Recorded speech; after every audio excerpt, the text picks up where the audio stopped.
नमस्कार,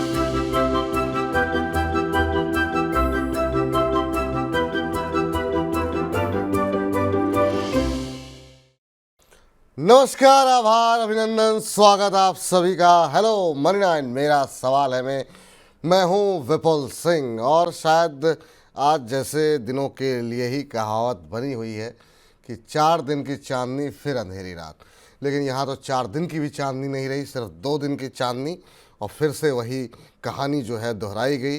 24,889 890 पे खुला निफ्टी, 24,503 का हाई, और उसके बाद से जो तेज़ गिरावट देखने को मिली है 24,181 24,182 का इंट्राडे लो जो है वो थोड़ी देर पहले बना है। और अभी भी 267 अंकों की गिरावट, 1% से ज़्यादा नीचे इस समय कामकाज कर रहा है निफ्टी। 24,216 का स्तर यहाँ पर देखने को मिल रहा है। और एडवांस डिक्लाइन रेशियो जो कि निफ्टी की गिरावट के बावजूद मजबूती दिखा रहा था कम से कम बुल्स के पक्ष में, अब वो बियर्स के पक्ष में झुक चुका है। 2446 शेयर ऐसे हैं एनएसई पर जो कि गिर के कामकाज कर रहे हैं, और 1170 शेयरों में मजबूती देखने को मिल रही है। तो आखिर ये दुख खत्म क्यों नहीं होता, और आखिर ये दुख खत्म होगा कब? क्योंकि कल की रिकवरी के बाद ऐसी उम्मीद लग रही थी कि शायद ट्रंप चाचा के आने के बाद उम्मीदें बढ़ गई थी कि शायद चीन के साथ जो रिश्ते हैं यूएस के, वो थोड़े और बिगड़ेंगे। तो हो सकता है विदेशी जो हमारे मेहमान हैं वो वापस भारत की तरफ कुछ आज नहीं तो कल आने वाले दिनों में देखने को आते हुए दिखाई देंगे। लेकिन उनकी बिकवाली है कि थमने का नाम नहीं ले रही।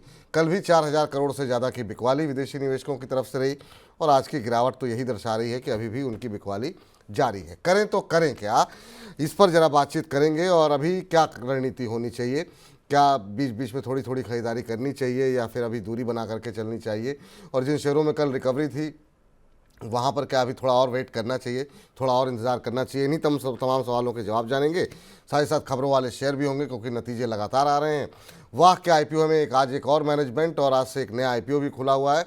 और बाकी जो आईपीओस खुले हुए हैं, स्विगी हो या फिर सेगलिटी हो, उन सब पे भी बातचीत करेंगे कि आखिर में आपको पैसे लगाने हैं या नहीं लगाने हैं।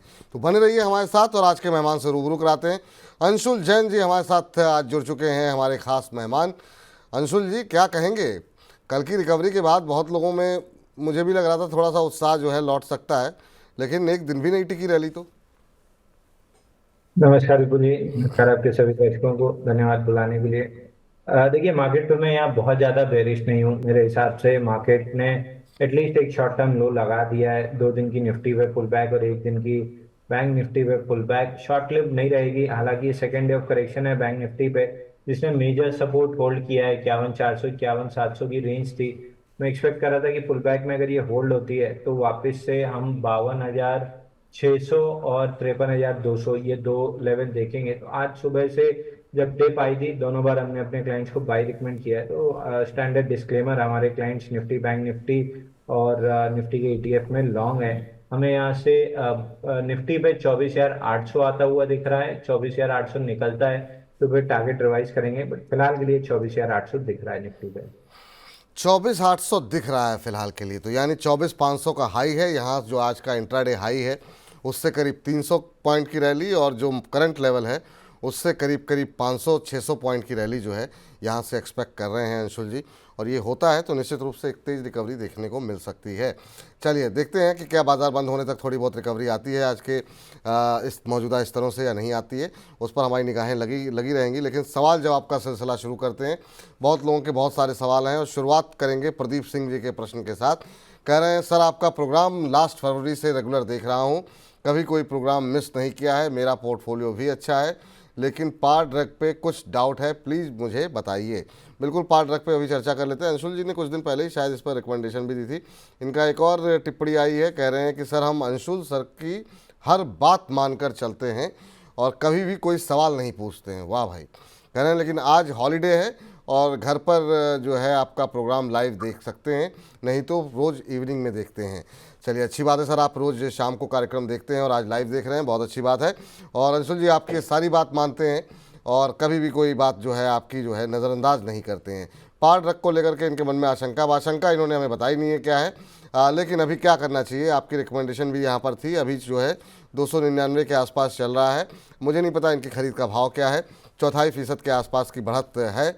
अगर इन्होंने ले रखा है तो क्या स्ट्रेटजी होनी चाहिए, और जो लोग लेना चाह रहे हों मान लीजिए, तो उनके लिए क्या सही लेवल्स होंगे। तो पार ड्रग्स के साथ शुरुआत करते हैं आज के कार्यक्रम की।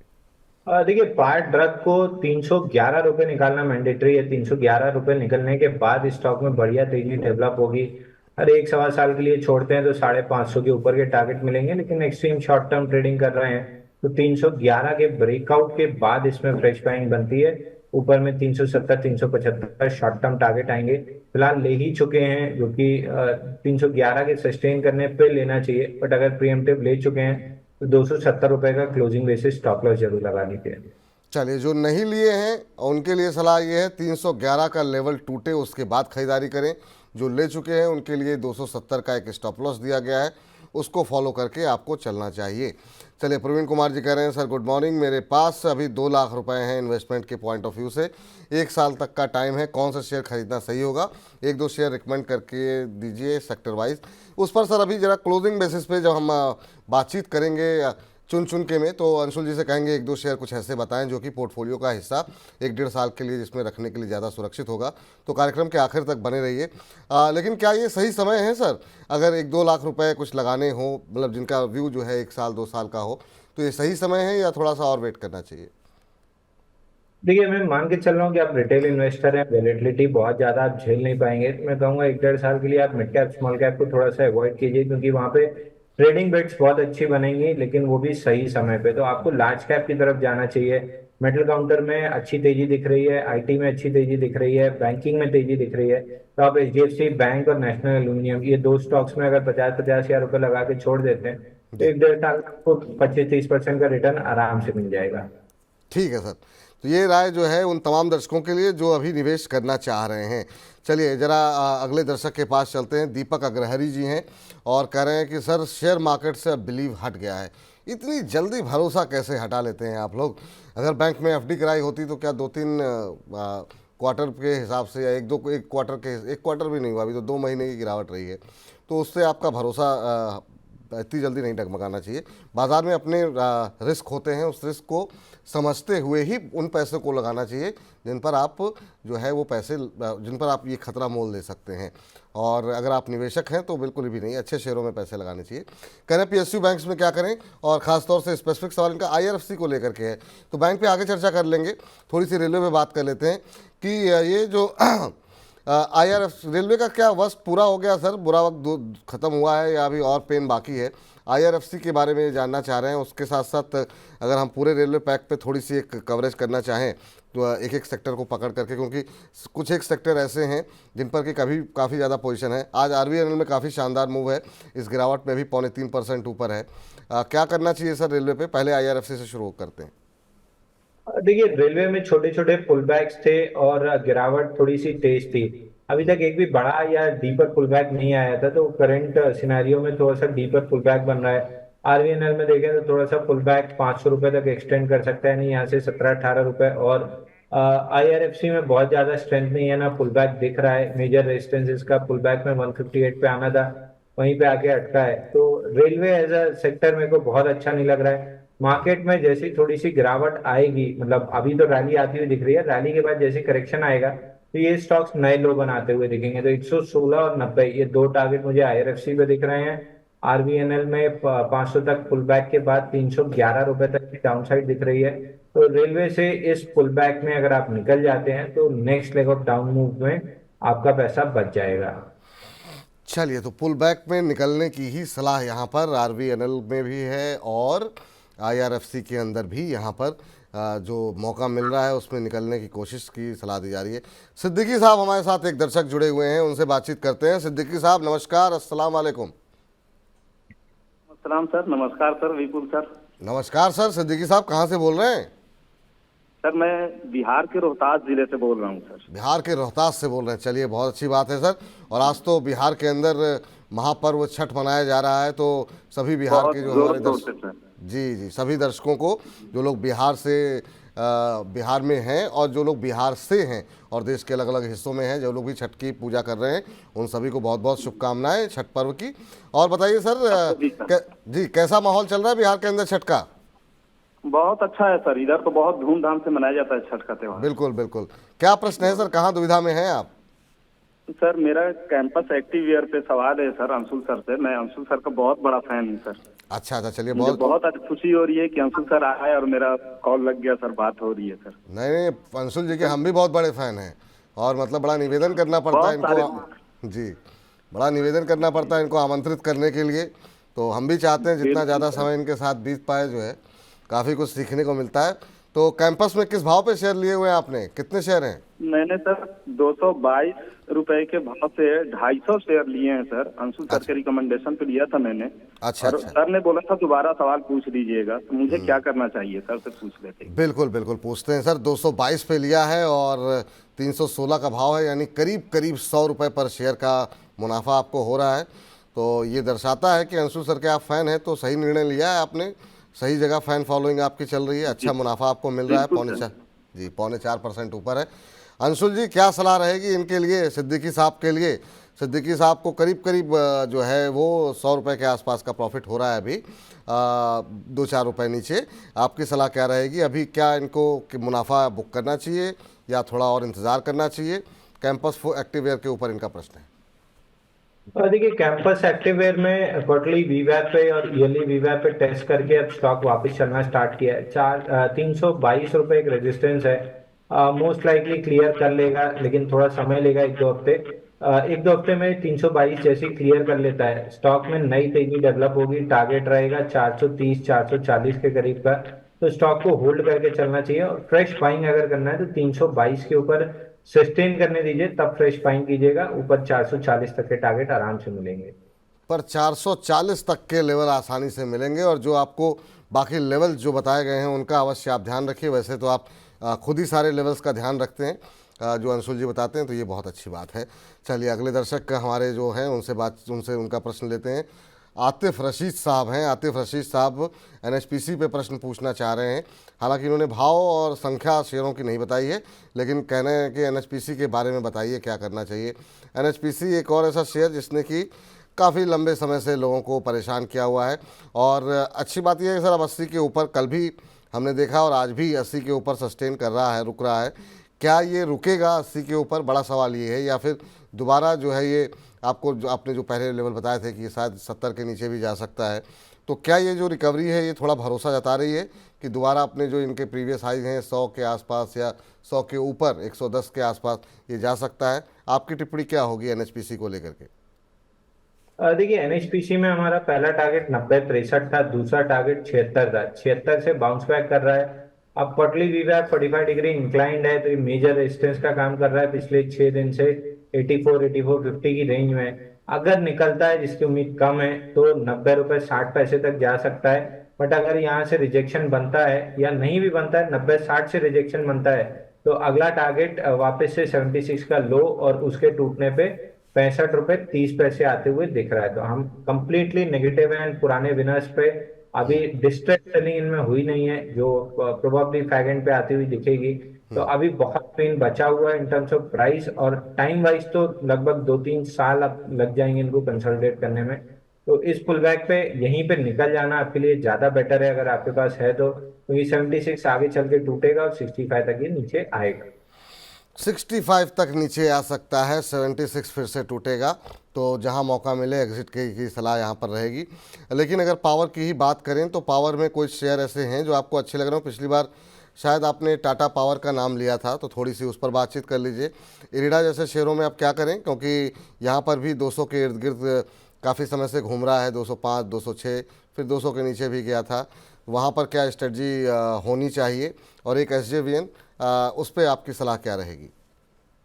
देखिए पावर में टाटा पावर हमने लास्ट वीक भी डिस्कस किया था, और उसके पहले भी। अभी सर टाटा पावर पे एक रिपोर्ट आई CLSA की, वो काफ़ी नेगेटिव रही। कल परसों लोग काफ़ी परेशान रहे और उन्होंने कहा नीचे 33% और ज़्यादा टूटेगा। तो उस रिपोर्ट से क्या घबराना चाहिए, या पोर्टफोलियो में जिनके हैं उनको रखे रहना चाहिए? जो लोग खरीदना चाह रहे हैं उनके लिए क्या सलाह रहेगी? देखिए जहां तक रिपोर्ट की बात है, ये मैं आप पे छोड़ दूंगा, आप कितना उस पर भरोसा करते हैं नहीं करते हैं। हुंडई जैसी महंगी कंपनी इस समय सारे इन हाउसेस को अच्छे लग रहे हैं, और बाकी सारी कंपनी अचानक से महंगी लगने लगी जो 2-3 महीने पहले बाई की रिकमेंडेशन दे रहे थे। तो ये मेरे हिसाब से बहुत हद तक पीआर का गेम ज्यादा होता है, जिसको अपनी वैल्यूएशन बढ़ानी होती है, उसके लिए पॉजिटिव न्यूज आने लगती है। और बाकी सेक्टर के स्टॉक्स के लिए नेगेटिव देने लगते हैं, ताकि वहां पे थोड़ी सी बाइंग मिल जाए। नहीं तो इतने महंगे प्राइस पे हुंडई सबको अच्छा लगना मेरे लिए बहुत सरप्राइज की चीज है। तो मैं इन सब में बिलीव नहीं करता, और अगर रिपोर्ट जेन्युइन होती तो मार्केट आपको रिएक्शन दे चुका होता है, जो कि नहीं है। इसका मतलब है रिपोर्ट को मार्केट कोई वजन नहीं दे रहा है। जहां तक प्राइस लेवल की बात है, 460 निकालना टाटा पावर के लिए मैंडेटरी है। क्वार्टरली वीवैप पे अटका है 445 450, और उसके ऊपर ब्रेकआउट पॉइंट 457 458। तो राउंड फिगर पकड़ लीजिए, 460 जैसे ये निकाल लेता है काउंटर, ये अपना स्ट्रेंथ प्रूव कर लेगा। उसके बाद 520 540 के लेवल आपको मिल जाएंगे। है तो होल्ड कीजिए, नहीं है तो फ्रेश बाइंग 460 के ऊपर कीजिएगा, ताकि कंफर्मेशन मिल जाए कि स्टॉक ने अपनी स्ट्रेंथ प्रूव कर ली है, और उसके बाद मोमेंटम मिलना स्टार्ट होगा। तो 460 निकलने पे बाइंग करना है। वहीं एसजेवीएन में क्वार्टरली वीवैप तक पुल बैक आना था, ऑलमोस्ट वहां तक आ चुका है। मुझे नहीं लग रहा 120 के ऊपर निकलेगा। 116 120 मेजर रेजिस्टेंस जोन है। यहाँ से जब गिरावट आना स्टार्ट होगी तो 99 रुपए और 80 रुपए, ये दो टारगेट आएंगे, तो निकल जाएंगे तो बेटर रहेगा। एसजेवीएन में निकल जाएंगे तो बेटर रहेगा, यहाँ से बहुत ज़्यादा अपसाइड नहीं है। टाटा पावर में थोड़ा सा वेट कर लीजिए, 460 का लेवल ऊपर की तरफ क्रॉस कर ले तब फ्रेश बाइंग कीजिए। जिनके पास हैं वो अभी होल्ड कर सकते हैं, उनके लिए फ़िलहाल के लिए ये राय यहाँ पर निकल करके आती हुई। चलिए आगे इधर चलते हैं, अगले दर्शक के पास राम दिया जी हमारे साथ मौजूद हैं। राम जी नमस्कार। सर नमस्कार, आपका बहुत बहुत धन्यवाद जो आपने कॉल लिया। अरे सर आपका कार्यक्रम है सर, बिल्कुल आपका प्रश्न बिल्कुल लिया जाएगा। बताइए कहाँ से बोल रहे हैं सर? सर मैंने आपसे पहले ही बात की है, मैं जींद से बोल रहा था सर। जींद हरियाणा से, चलिए बहुत अच्छी बात है सर, बहुत अच्छी जगह से आप बोल रहे हैं। हाँ बताइए सर क्या प्रश्न है आपका? जी जी सर मेरा उस दिन भी यही प्रश्न था रेमंड पर, आज भी रेमंड पर यही प्रश्न है सर। मैं इसमें बुरी तरह फंसा हुआ हूँ। 1193 शेयर है सर मेरे पास, 1980 के भाव पर लिए हुए हैं। तो ये डिमर्जर के पहले के हैं, डिमर्जर के बाद के हैं? ये सर डीमर्जर से पहले के लिए हुए हैं। तो अभी क्या एवरेज आ रही है आपकी? सर अभी 1980 की एवरेज कर रखी है मैंने, और बीच में भी कल परसों भी लिए थे। अच्छा अब कल परसों 1980 की एवरेज हो चुकी है सर। 1980 की एवरेज हो रुकी है, अभी तो फिलहाल के लिए नुकसान में है। कितने समय होल्ड कर सकते हैं सर? सर होल्ड का तो मेरे पास बस 2 ही मंथ का टाइम है सर। मेरे को प्लाट का पेमेंट करनी थी, इस वजह से मैंने इसकी वो अभी एवरेज किया था। शायद वहाँ 2 महीने में इसकी ये कंप्लीट हो जाए।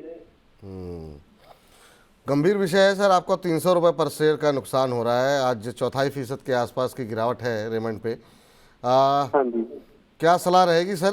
200-300 रुपये का नुकसान इनको फ़िलहाल के लिए हो रहा है, और अभी जो है 300 रुपये से ज़्यादा का नुकसान हो रहा है। इनफैक्ट क्या करें, अभी 2 महीने के अंदर ही इनको कुछ पैसों की आवश्यकता है और तब ये निकलेंगे। लॉस बुक करना तो कोई नहीं चाहता है। खैर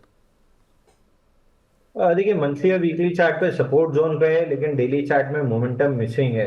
2-3 महीने में शायद इनको एक चांस है कि 1800 1830 के रेंज में मिल जाए, तो एक बार के लिए होल्ड कर सकते हैं। 1800 की रेंज में एक बार दोबारा सवाल पूछ लीजिए, एक 50% चांस लग रहा है कि बाउंस कर सकता है। 1800 के आसपास एक बार फिर से जो है आप प्रश्न पूछ लीजिए। 50% चांस अंशुल जी को लग रहे हैं कि आपके भाव आ जाएं, और इस बीच चार्ज की गिरावट में करीब 1450 से ज़्यादा दर्शक हमें इस समय लाइव इस समय हमारे साथ यूट्यूब के माध्यम से जुड़े हुए हैं, और इसके अलावा हमारे फेसबुक और हमारे ऐप पर भी बड़ी संख्या में दर्शक जुड़ रहे हैं। तो आप सभी का पहले तो बहुत बहुत शुक्रिया, बहुत बहुत धन्यवाद आप सभी को कि आप लोग इतनी संख्या में लगातार हमारे साथ जुड़ते हैं कार्यक्रम में। और निवेदन आपसे हर बार की तरह यही रहेगा कि अपने दोस्तों के साथ, फैमिली के साथ जो हमारा लिंक है यूट्यूब का उसको शेयर कीजिए, ताकि ज़्यादा से ज़्यादा लोगों तक हम पहुंच सकें। इसके अलावा अपने व्हाट्सएप स्टेटस पे लगाइए, अपने ऑफिस के कलीग्स को लिंक जो है वो सेंड कीजिए। और आप लोग जितनी बड़ी संख्या में जुड़ते हैं, हम लोग का भी उत्साहवर्धन उतना ही ज़्यादा होता है। चलिए आगे बढ़ते हैं और अगले दर्शक के पास चलते हैं जिनका प्रश्न हमारे पास आया हुआ है। और अगला प्रश्न जो हमें भेजा गया है, कुछ एक दर्शकों ने मनी9 को कुछ धनराशि भी भेजी है, और उसमें हमारे एक दर्शक जो कि जानना चाह रहे हैं टाटा पावर पे सर आपका प्रश्न ले लिया गया है। एमजे व्लॉग जी ने भेजा हुआ है कि 448 पे लिए हुए हैं, 5 साल का नज़रिया है, और कह रहे हैं कि विपुल सर आप हमें भूल गए हैं। भूले सर कैसी बात कर रहे हैं आप भूल कैसे सकते हैं आप लोगों को? कह रहे हैं हमें बस ये जानना है कि इनके पास उषा मार्टिन के ऊपर प्रश्न है सर इनका, और 412 के भाव पर ले रखे हैं। 116 शेयर इनके पास हैं, 8 महीने के लिए इन्होंने ये रखे हुए हैं। उषा मार्टिन पे अगर हम एक सरसरी निगाह डालें कि अभी क्या स्थिति यहाँ पर देखने को मिल रही, तो 1% की तेज़ी है, 425 ये करंट भाव अभी देखने को मिल रहा है सर उषा मार्टिन के ऊपर। आपकी सलाह क्या रहेगी सर? 412 पे इन्होंने लिए हुए हैं, 425 का भाव है, प्रॉफिट में है और अभी 8 महीने का नज़रिया है। देखिए, उषा मार्टिन में स्टैंडर्ड डिस्क्लेमर के साथ स्टार्ट करूंगा। इसको आज हमने अपने क्लाइंट्स को बाई रिकमेंड किया है। यहाँ से हमको 10 से 15% की अपसाइड अगले 1.5 से 2 हफ्ते में आती हुई दिख रही है। उसकी वजह यह है कि इसमें एक अप एंड हैंडल पैटर्न का ब्रेकआउट आया है और अच्छे वॉल्यूम्स के साथ चल रहा है। हालांकि सुबह जितने वॉल्यूम्स थे वो धीरे धीरे फिजल आउट हो रहे हैं, बट मोस्ट लाइकली मार्केट में प्रेशर है, उसकी वजह से थोड़ा सा दबाव हो सकता है। 102 दिन के कप एंड हैंडल पैटर्न का ब्रेकआउट है 420 रुपए पे। हाई लाइकली है कि ये स्टॉक आपको 40 से 60 रुपए तक की अपसाइड अगले 1.5 से 2 हफ्ते में दे दे, तो एक बार होल्ड करना चाहिए। क्लोजिंग बेसिस पे आपका जो स्टॉप लॉस बनेगा वो बनेगा 405 रुपए का। तो 405 रुपए के नीचे अगर क्लोज करता है तो एग्जिट कीजिए, नहीं तो ऊपर में आपको आराम से यहाँ से 490 तक के टारगेट मिल सकते हैं। ठीक है सर। इस बीच चलिए अगले दर्शक का प्रश्न लेते हैं और ये प्रश्न हमें भेजा गया है आदर्श पांडे जी की तरफ से। आदर्श पांडे जी के 2 प्रश्न आए हैं, इन्होंने भी मनी9 को 100 रुपये भेजे हैं। कह रहे हैं कि आधार हाउसिंग फाइनेंस पे इन्होंने 100 शेयर लिए हुए हैं 465 के भाव पर, और EID पैरी के ऊपर भी इनका प्रश्न है जो कि इन्होंने 853 के भाव पर ली हुई है। लेकिन पहले ज़रा आधार हाउसिंग पे बात कर लेते हैं। आधार हाउसिंग पे अभी जो भाव देखने को मिल रहा है वो 467 के आसपास चल रहा है और इन्होंने 465 पे लिए हैं। 2 रुपये इनके बन रहे हैं, नज़रिया हमें नहीं पता कि कितने समय का है इनका, लेकिन अभी क्या करना चाहिए सर आधार हाउसिंग पे? 1-2 रुपये के प्रॉफिट नहीं है इनफैक्ट ये। देखिए, आधार हाउसिंग में IPO बेस बनने की कोशिश हो रही है, तो स्टॉक को होल्ड करना चाहिए। धीरे धीरे करके स्टॉक 500 505 जा सकता है और उसके ऊपर निकलता है तो फिर बढ़िया तेजी डेवलप होगी। तो फिलहाल 500 505 का टारगेट पकड़िए, वहां पे दोबारा सवाल पूछ लीजिएगा। अगर वहां से ब्रेकआउट दिखने लगा तो फर्दर कैरी करने की सलाह रहेगी, और नहीं रहा तो वहां पे प्रॉफिट बुक कराएंगे। तो फिलहाल के लिए 505 तक जा सकता है। दूसरा, EID पैरी में भी वीकली चार्ट पे देखें तो एक flattish base kind of formation है, मगर ये स्टॉक हमेशा 870 860 की जोन में आके फिसल जाता है। इस बार भी लग नहीं रहा 870 निकलेगा, 870 के पास पहुंच जाएगा। वहां पे कंसोलिडेशन अगर करता है तो नेक्स्ट लेग में निकल सकता है, उसके बाद 1000 रुपए तक के टारगेट रहेंगे। तो 1 से 2 हफ्ते स्टॉक को होल्ड करके देखिए, शायद मतलब एक्सपेक्टेशन ज्यादा है, 70% चांस है कि ये 870 के पास कंसोलिडेशन बना के ब्रेकआउट देगा, क्योंकि जिस हिसाब से वॉल्यूम और पैटर्न के साथ चला है लगता नहीं है कि फिजल आउट होगा, वहां पे जाके कंसोलिडेट करके फ्रेश ब्रेकआउट देगा। ठीक है, तो उम्मीद करते हैं आप दोनों को इन दोनों प्रश्नों पे उत्तर मिल गया होगा और अगली दर्शक के पास चलते हैं। मार्वल शो के नाम से इन्होंने अपनी आईडी बनाई हुई है। कह रहे हैं myself Shishir Srivastava, good afternoon Vipul sir and Anshu sir, very good afternoon Shishir ji आपको। कह रहे हैं मेरे पास IRB इंफ्रा के 700 शेयर हैं, 65 रुपये 68 पैसे के भाव पर इन्होंने लिए हुए हैं। कह रहे हैं 20% के लॉस पर अभी मैं हूँ और अभी ये होल्ड कर सकते हैं 2-4 महीने, और जानना चाहते हैं कि अभी मुझे क्या स्ट्रेटजी अपनानी चाहिए। IRB इंफ्रा पे बहुत लोग फंसे हुए हैं सर, और डेली, हालांकि हम लोग चर्चा नहीं कर पाते पर डेली जो है इस पर सवाल आ रहे हैं। अब 65 रुपये के ऊपर की इनकी खरीद है, 52 का भाव है, 1% के आसपास आज भी टूटा हुआ है शेयर। पिछले 1 महीने में अगर हम देखें तो करीब 6-7% के आसपास, और पिछले 6 महीने में 20% का करेक्शन यहाँ पर आ चुका है। इंफ्रास्ट्रक्चर पर बहुत लोग सकारात्मक हैं, लेकिन ये शेयर चलने को राजी नहीं है। देखिए विपुल जी, आपको याद होगा 70 रुपए से हम डिस्कस करते आ रहे हैं कि इसमें बाइंग क्लाइमेट है। पहला टारगेट 50 रुपए 74 पैसे है। 50 रुपए 74 पैसे इसने 25 अक्टूबर को हिट किया था, वहां से मार्केट में ठीक ठाक बाउंस है, ये साइडवेज है। तो प्रोबेबली एक बार ऊपर में 56 तक जा सकता है, बट नेक्स्ट लेग में जब भी ये इस लेवल को तोड़ेगा 50.74 को, तो अगला टारगेट जो निकल के आ रहा है वो है 34 रुपए का। तो मुझे हाई लाइकली लग रहा है कि अगले 6-8 महीने 1 साल होल्ड करते हैं तो 34 रुपए तक नीचे आ जाएगा। तो बेटर है कि आप यहीं पे एग्जिट कर लें। नहीं करना चाह रहे हैं तो 50 रुपए 70 पैसा last line in the sand है, इसके नीचे क्लोजिंग पे आपको तुरंत निकल जाना चाहिए, 34 रुपए तक नीचे आ जाएगा। चलिए ठीक है, तो ये राय फिलहाल के लिए निकल करके आती हुई, और इस बीच बढ़ते हैं अगले दर्शक की ओर। अगले दर्शक हैं जॉन कोस्टा। जॉन कोस्टा साहब कह रहे हैं कि इन्होंने इस नाम से आईडी बनाई हुई है। कह रहे हैं hello Vipul sir, Anshul sir, I am very big fan of both of you. बहुत बहुत शुक्रिया, धन्यवाद सर, और कार्यक्रम को और हम लोगों को पसंद करने के लिए। पहला प्रश्न इनका है टाटा मोटर्स के ऊपर। तो टाटा मोटर्स इन्होंने 950 पे ख़रीदा हुआ है। टाटा मोटर्स पे आज भी और भी कई लोगों के सवाल हैं। सर, ऑटो पैक के अंदर जो पिटाई हुई है उस पर क्या कहेंगे सर आप?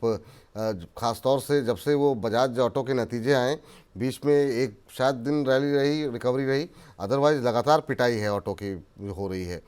कैसे देख रहे हैं आप इसे? और आज 2.5% नीचे है टाटा मोटर्स का शेयर। इन्होंने 950 पे ले रखा है, 819 का लेवल। और कितना डाउन साइड बाकी है सर? देखिए, अगर बड़े फैन हैं अपने तो आप रेगुलरली वॉच कर रहे होंगे कि टाटा मोटर 1065 से मैं सेल की रिकमेंडेशन दे रहा हूँ, नीचे 771 के टारगेट के साथ। अगेन 850 पे सपोर्ट लिया ही नहीं काउंटर ने, उसके नीचे कंसोलिडेट करके फ्रेश ब्रेकडाउन दे रहा है। तो यहाँ से बहुत हाई लाइकली है कि 771 प्रोबेबली 1 से 2 हफ्ते में मिल जाएगा। और 771 अगर होल्ड होता है, जिसकी उम्मीद मेरे को अभी भी नहीं लग रही कि होगी, क्योंकि जिस हिसाब की सेलिंग है, ये स्टॉक शायद नहीं होल्ड कर पाए 771। तो 771 के नीचे टारगेट रिवाइज करेंगे, अगर टिकता है तो 659 660 का बनेगा। बट फिलहाल 771 रुपये आ रहा है, वहां पे एक बार दोबारा सवाल पूछ सकते हैं। बहुत हाई लाइकली है कि 659 आ जाएगा ये। ठीक।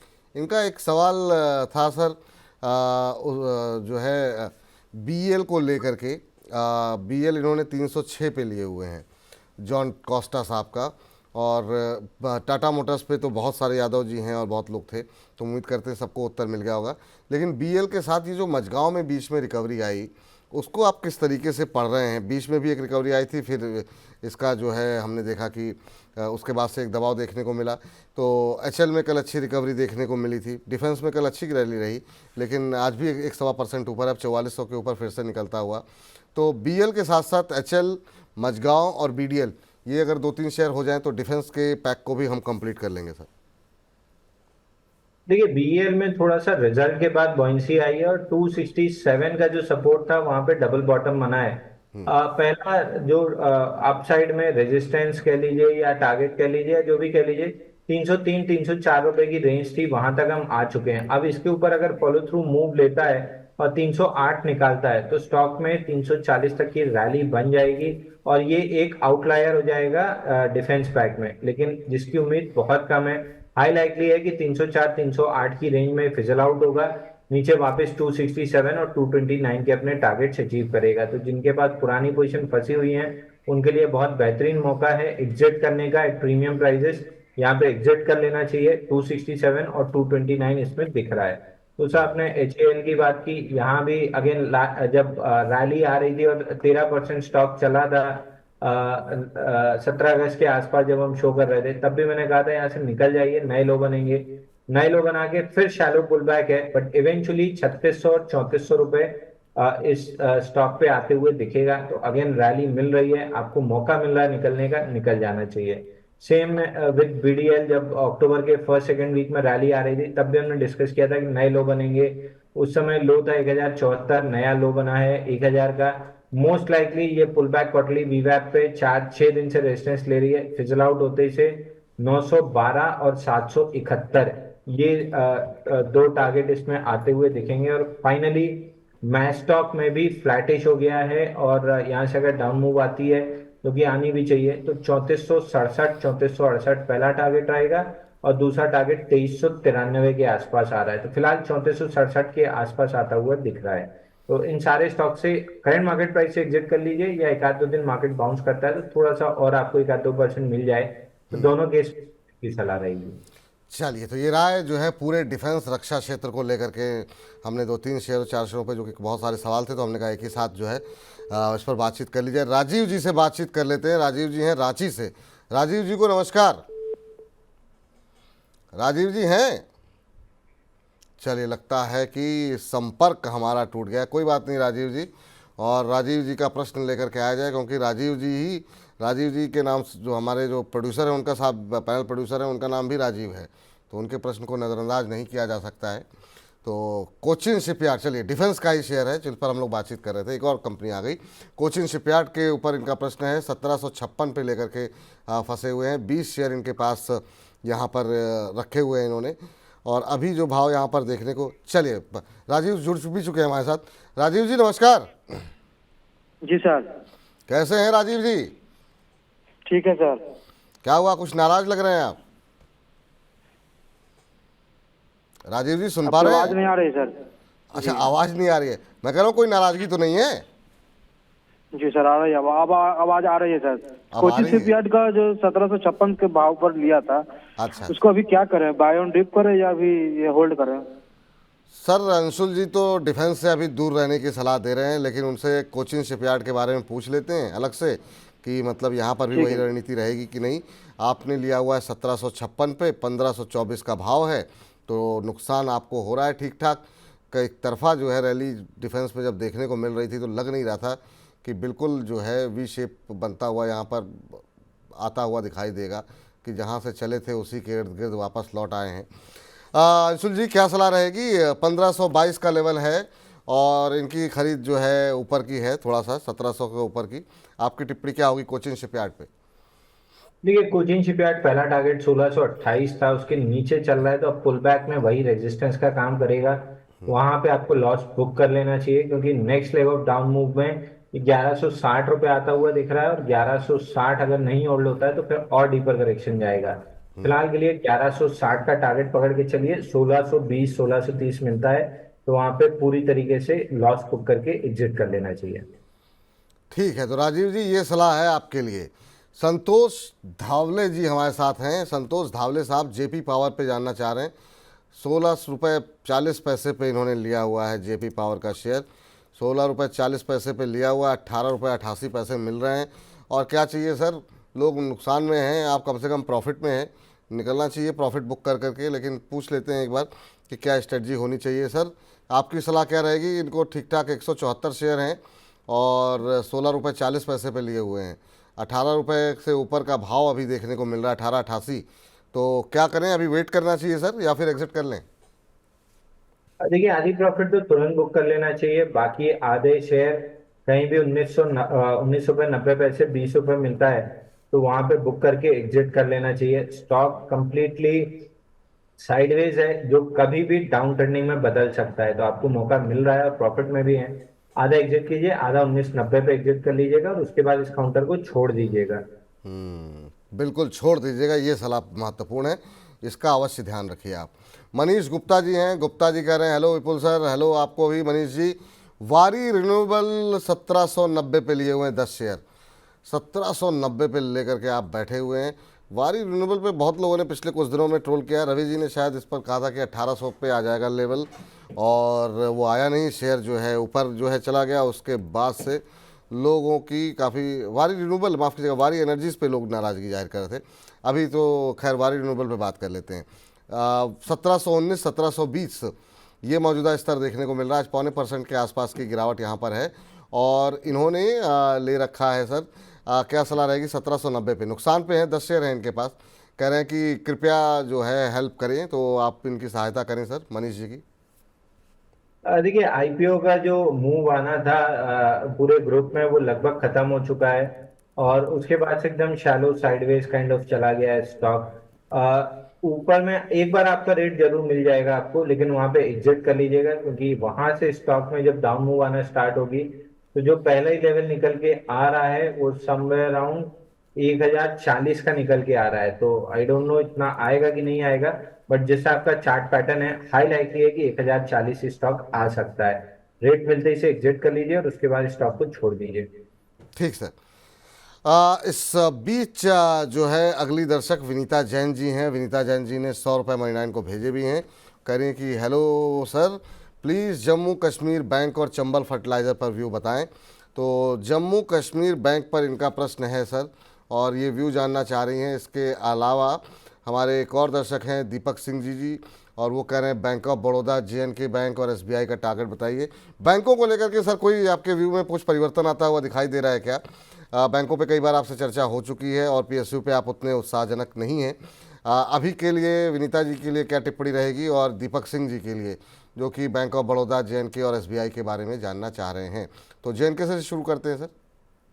देखिए, JNK बैंक में वीकली चार्ट पे मेजर सपोर्ट 92 रुपये 82 पैसे पे हैमर बना है। Third week of through move है, जो प्रोबेबली स्पिल ओवर होके 5 से 6 हफ्ते तक पूरा स्पिल हो सकता है, यानी अभी यहाँ से 2 हफ्ते और तेजी रहेगी। और उस तेजी का जो टारगेट रहेगा वो 120 रुपए के आसपास रहेगा। तो 120 के आसपास जिसके बाद लोअर लेवल के हैं वो प्रॉफिट बुक करके निकल सकता है। फ्रेश बाइंग आज के सेशन में ब्रेकआउट बना है तो कहीं भी 105 107 के आसपास बाई करके चल सकते हैं। ऊपर में 120 पे पूरी तरीके से प्रॉफिट बुक कर लेना चाहिए। दूसरा बैंक ऑफ बड़ौदा, ये स्टॉक भी हमको ठीक लग रहा है, लेकिन अगेन वही है कि relative out performance private sector bank में ज्यादा है तो हमारा इंटरेस्ट वहां पे ज्यादा है। बैंक ऑफ बड़ौदा में भी बॉक्स का ब्रेकआउट आया है 258 पे, ऊपर में कहीं भी 280 285 तक जा सकता है। बट मेरा इतना इंटरेस्ट नहीं है इन काउंटर्स में, क्योंकि प्राइवेट सेक्टर बैंक में ज्यादा रिलेटिव स्ट्रेंथ है, मैं वहां पे प्ले करना ज्यादा पसंद कर रहा हूँ। और अगेन मैं बहुत ज्यादा इस लड़ाई में नहीं जाता हूँ कि प्राइवेट चलेंगे या पब्लिक सेक्टर बैंक चलेंगे। मैं बैंक 20 में ज्यादा इंटरेस्टेड होता हूँ, चाहे प्राइवेट चले चाहे पब्लिक सेक्टर बैंक चले। वेटेज वाला काउंटर चलेगा तो बैंक निफ्टी और उसके ईटीएफ बैंक 20 को लेके चलेगा। तो मैं ज्यादा interested private versus public sector bank में रहने की जगह बैंक 20 ट्रेड करना ज्यादा पसंद करता हूँ। ठीक है सर, अच्छी बात है। इरशाद आलम साहब का सवाल ले लेते हैं। अभी हमने बातचीत की टाटा मोटर पर, ऑटो को लेकर के। टीवीएस मोटर, अब जरा 4 पहिए से 2 पहिए पर भी जरा जिक्र कर लेते हैं। टीवीएस मोटर पे कह रहे हैं कि गाइड करें। 2310 पे इन्होंने 50 शेयर ले रखे हैं टीवीएस मोटर, और 2475 का भाव है, तो प्रॉफिट में है सर यहाँ पर। ये 2310 पे लिया हुआ है, 2475 का भाव है। ये भी लेकिन करेक्शन यहाँ पर देखने को मिला, 1 महीने में 6-6.25% के आसपास की गिरावट रही है। अच्छी चाल रही सर मोटर ऑटो पैक के अंदर, लेकिन बजाज ऑटो के नतीजों के बाद थोड़ी सी रफ्तार में गिरावट आई। हालांकि अभी जो अक्टूबर के सेल्स नंबर आए हैं वो तब भी थोड़े से संतोषजनक हैं। आपकी सलाह क्या रहेगी टीवीएस मोटर्स को लेकर के 2475 पे भाव?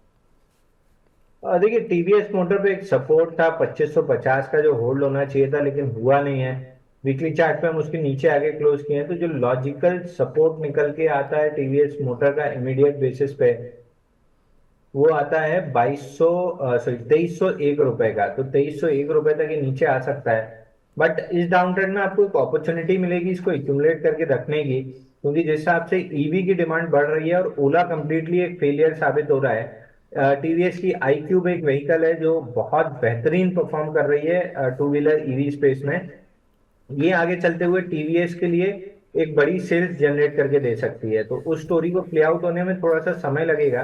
तो डिप्स पे टीवीएस मोटर बाई करके होल्ड करना चाहिए 2 साल के लिए, अच्छे रिटर्न्स बनेंगे।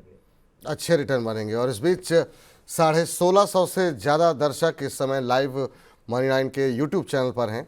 इसके अलावा हमारे फेसबुक और हमारे ऐप पर भी बड़ी संख्या में दर्शक जुड़ रहे हैं। तो बहुत बहुत धन्यवाद आप सभी दर्शकों का, और ऐसे ही कार्यक्रम को और ज़्यादा लोगों तक पहुंचाने में हमारी मदद करें।